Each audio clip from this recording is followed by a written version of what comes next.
Oke, welcome back to my channel. Semoga sehat dan sukses selalu buat kalian semua yang sudah subscribe dan like video ini. Dan buat teman-teman di rumah yang dalam keadaan kurang enak badan atau dalam keadaan sakit, saya doain cepat sembuh, teman-teman. Biar kita bisa trading dan trading bareng lagi tentunya. Oke, kita langsung saja. Seperti biasa ya teman-teman, sebelum kita lanjut kita update market dulu ya.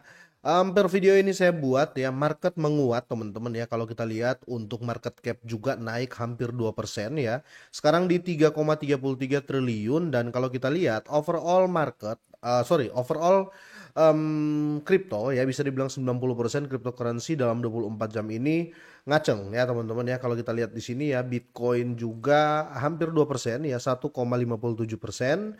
Dan kalau kita lihat ya semua pada mengikuti karena Bitcoin domination itu sangat-sangat penting ya. Nah khusus di video kali ini saya akan bahas ya.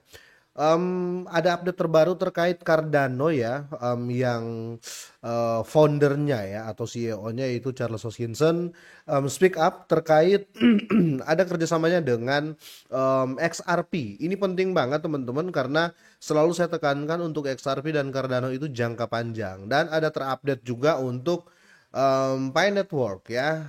Kemarin video yang saya update ya banyak yang mengatakan wah Pi Network ini seperti apa ya. Saya akan lanjut bahas di sini ya, kira-kira seperti itu. Nah, yang kurang signifikan menurut saya ya, yaitu Pi Network kalau dibanding dengan tiga kelas aset ini ya. Karena di sini Pi Network dalam 24 jam ini terjadi koreksi. Tapi kalau kita lihat ya di beberapa hari yang lalu ya, Pi Network ini di bawah 0,5 ya, di bawah 0,5. Dan kalau kita lihat per hari ini di 0,6 berarti ada kenaikan ya, karena biasanya 7 hari dia di atas 10% koreksi.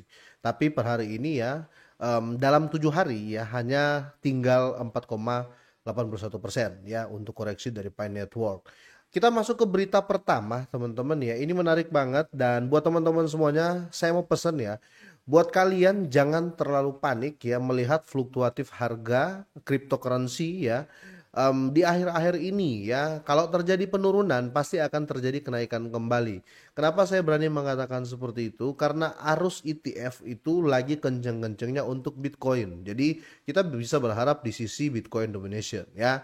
Di sini kalau kita lihat Bitcoin domination teman-teman ya sudah naik di 63,7 ya, dominasi dari Bitcoin atau Bitcoin dominan ya. Kira-kira seperti itu. Sedangkan Ethereum ya sekarang di 9,5% ya, biasanya di 16 persenan. Tapi sekarang orang lebih ke Bitcoin. Kira-kira gitu ya. Untuk pertama teman-teman ya kalau kita lihat di sini ya. Jadi Charles Hoskinson ya, founder, CEO, developer lah ya dari Cardano ya. Dia mengkonfirmasi di sini ada dukungan XRP di ekosistem Cardano ya. Hoskinson konfirmasi dukungan XRP di ekosistem Cardano. Nah, apa artinya teman-teman ya? Di sini ada penjelasannya ya. Dia bicara langsung. Jadi langkah ini menandakan komitmen baru ya antara Cardano terhadap interoperabilitas ya. Interoperabilitas karena ingin meningkatkan aktivitas jaringan dan berinteraksi langsung ya dengan komunitas blockchain yang lebih luas. Jadi ini saya rasa apa ya, kombinasi yang sangat-sangat epic ya. Karena kenapa teman-teman, rata-rata orang yang punya Cardano ya, dia juga punya XRP ya, rata-rata bisa dibilang 80% holder XRP dia juga ngehold Cardano walaupun sedikit. Nah, saya kalau di antara Cardano sama XRP, mungkin saya akan melihat dari sisi yang berbeda. Kalau dari sisi institusi, ya XRP lebih dominan daripada Cardano. Tetapi kalau dari sisi project ya, dari sisi project dan matematisnya ya, saya lebih memegang Cardano ya, karena Charles Hoskinson ini adalah founder atau termasuk bisa dibilang pendiri ya, pendiri nomor 2 Ethereum ya. Karena waktu Ethereum tercipta, Charles Hoskinson ini bersama Vitalik Buterin ya. Kira-kira seperti itu. Ketika Charles Hoskinson ini cabut ya, dia membuat Cardano dan tinggal Vitalik Buterin sendiri. Kira-kira seperti itu. Jadi Cardano ini bukan project yang sembarangan ya, bukan project yang sembarangan. Kira-kira seperti itu. Nah, dengan konfirmasi dari Charles Hoskinson ini teman-teman ya, ini bakal menguatkan kedua proyek atau kedua token tersebut ya. Akan sangat-sangat menguatkan. Orang akan tambah percaya, trusting public akan mulai bertambah di antara kedua, bukan di antara, di kedua koin ini. Kira-kira seperti itu. Nah, pada 14 Juni Hoskinson membagikan bahwa XRP akan segera didukung di Lasso Wallet ya, aplikasi wallet asli dari Cardano, dan ini akan memungkinkan pengguna untuk mengirim dan menerima dan menyimpan sekalian ya XRP bersama aset lain seperti Cardano dan Bitcoin, teman-teman. Dalam artikel ini teman-teman sudah disertakan juga tweet langsung dari Charles Hoskinson, kira-kira seperti itu. Nah, di sini selain fungsi wallet ya, integrasi ini meluas ya ke decentralized finance ya, atau ke DeFi-nya. Hoskinson ini mengungkapkan bahwa Cardano sedang menjajaki solusi DeFi berbasis XRP, termasuk potensi penggunaan stablecoin RLUSD ya. Ini RLUSD ini punyanya Ripple ya, Ripple USD, kira-kira seperti itu stable coinnya ya. Dan jika diadopsi ya, alat-alat ini bisa meningkatkan likuiditas dan membuka peluang keuangan baru bagi pengguna Cardano. Jadi sama-sama menguntungkan ya. Kemungkinan kalau kita lihat ya, untuk di bull run tahun ini teman-teman ya, harus benar-benar dijaga ya XRP dan Cardano ya. Beruntung kalau kalian sudah punya teman-teman ya.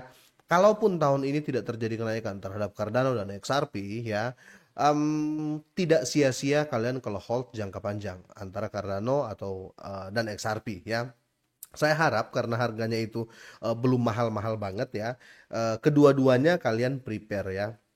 Toh ini adalah altcoin top 10 ya, dan bisa dibilang terbaik sih menurut saya ya. Kalau kita berbicara BNB Solana ya nggak usah dihitung ya. Kenapa? Karena mereka memang punya project yang didukung oleh chain mereka sendiri ya. Tapi kalau kita berbicara dengan XRP dan Cardano, dia lebih ke teknologi bukan chain ya. Kalau BNB bisa bertahan terus ya karena dia punya smart chain ya. Dia yang punya BSC ya. Jadi orang butuh BSC, otomatis ekosistemnya terus terjaga. Begitu juga dengan Solana ya, ekosistemnya terus terjaga karena banyak sekali ya DeFi, DEX yang memakai jaringan Solana ya. Salah satu contohnya kalau kita lihat Radium ya, Jupiter dan lain-lain ya. Apalagi banyak koin-koin yang berdiri di kedua jaringan ini. Makanya nggak heran ya. Yang heran adalah XRP bisa menyalip BNB ya. Makanya prepare XRP dan BNB. Kemungkinan ya di 2025 ini teman-teman akan ada potensi bullish untuk kedua koin tersebut ini ya. Oke, kita akan bahas Pi Network. Kita update sedikit ya. Di sisi Pi Network teman-teman nih ya, yang akan saya bahas ini ya, terjadi koreksi 2% ya per 24 jam ini ya. Ini market mulai naik, tapi sebaliknya Pi Network ini terjadi koreksi ya. Dengar-dengar nih teman-teman ya, dan sesuai dengan fakta ya.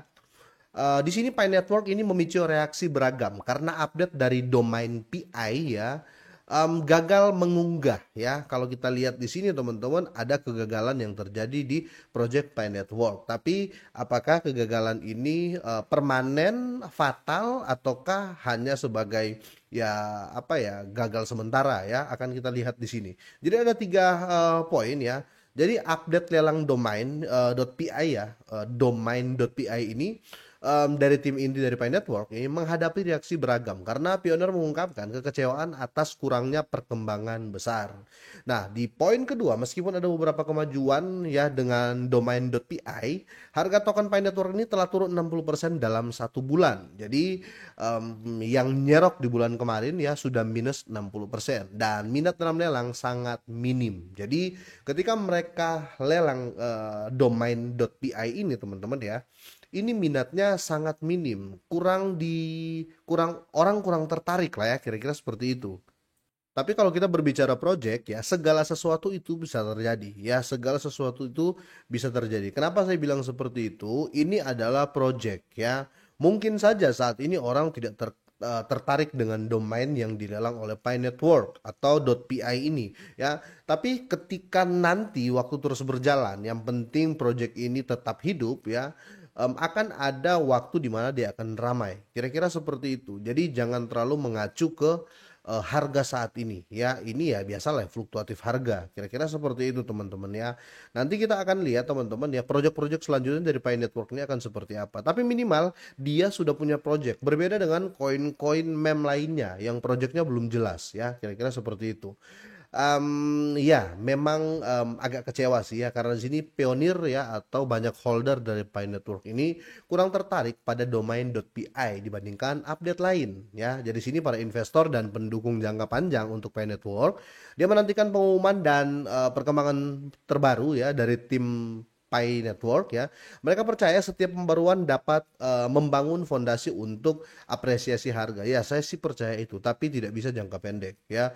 Setiap project ya yang baru dibangun itu tetap akan ada hasil positif. Tapi kemungkinan orang-orang sekarang berpikir projectnya bangun hari ini ya, project dikerjain hari ini, besok langsung harganya $100. Mungkin orang berpikir begitu. Nah, di kripto tidak seperti itu, teman-teman ya. Orang-orang kripto ya rata-rata kan bisa dibilang ya orang-orang yang mengerti dengan IT dan digital, kira-kira seperti itu. Jadi mereka lebih tahu memilah ini project bakal bagus apa tidak ya. Jadi kalau kita berbicara mau build up dari awal, kemungkinan Pi Network ini akan tetap bertahan, akan tetap ada, akan ada terjadi kenaikan, tapi belum signifikan dalam waktu dekat. Kira-kira seperti itu. Tapi saya apresiasi tetap karena saat-saat ini yang lagi ramai membuat project-project baru ya, atau bisa dibilang ya minimal dia punya apa namanya underlying project ya, minimal dia punya utility ya, punya value ya, itu sudah bagus ya menurut saya seperti itu teman-teman, daripada yang lain banyak project yang tidak punya project sama sekali ya, banyak koin ya, sorry, banyak koin yang tidak punya project sama sekali ya. Jadi gimana kesimpulan untuk Pi Network? Saya berharap ke teman-teman semuanya, sudah selalu saya ulang-ulang, kalian itu kalau ngehold Pi Network itu maksimal $100 untuk 1 sampai 10 tahun ke depan kalau kalian mau jadi holder ya. Tapi kalau kalian untuk mau jadikan Pi Network atau Pi Coin ini sebagai ajang cuan-cuanan ya, saya tidak harapkan itu ya. Saya tidak mengiyakan sih ya, karena kalau kita lihat ya, makin ke sini ya banyak kripto-kripto baru bermunculan ya. Jadi minimal kalau kalian mau pengen cuan dari Pi Network ya, taruh aja ya, ikhlasin ya dan tahan jangka panjang.